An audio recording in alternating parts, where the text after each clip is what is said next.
ময়মনসিংহের ভালুকায় পৌর প্রশাসক ও সহকারী কমিশনার ভূমি ফারহান লাবিব জিসানের বদলিজনিত কারণে বিদায় সংবর্ধনা অনুষ্ঠান অনুষ্ঠিত হয়েছে। সন্ধ্যায় ভালুকা পৌরসভা হলরুমে এই সংবর্ধনা অনুষ্ঠান অনুষ্ঠিত হয়। নবাগত সহকারী কমিশনার রোকসানা খায়রুন নেসার সভাপতিত্বে প্রধান অতিথি হিসেবে উপস্থিত ছিলেন নির্বাহী কর্মকর্তা হাসান আবদুল্লাহ আল মাহমুদ। বিভিন্ন দিক তুলে ধরে আলোচনা করেন বিদায়ী পৌর প্রশাসক ও সহকারী কমিশনার ফারহান লাবিব জিসান। এর আগে পৌরসভার পক্ষ থেকে নবাগত পৌর প্রশাসক ও বিদায়ী পৌর প্রশাসক ও সহকারী কমিশনার সহ অতিথিদের ফুলেল শুভেচ্ছা দিয়ে বরণ করে নেওয়া হয়। এ সময় পৌরসভার বিভিন্ন দপ্তরের কর্মকর্তা ও কর্মচারীরা উপস্থিত ছিলেন।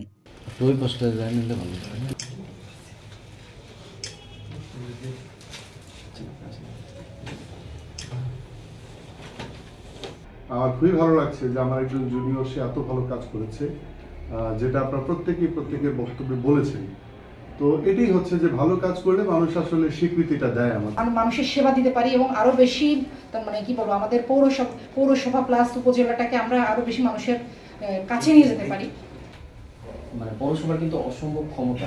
পৌরসভার মেয়র নিজে একটা সরকার, সে চাইলে যে কোনো কিছু করতে পারে, এনিথিং, যে কোনো ডিসিশন সে নিতে পারবে, যে কোনো পরিকল্পনা সে করতে পারবে এবং সেটি সে বাস্তবায়ন করতে পারবে এবং আইনিভাবে তার সেই সুপ্রিম অথরিটি দেওয়া আছে সরকার।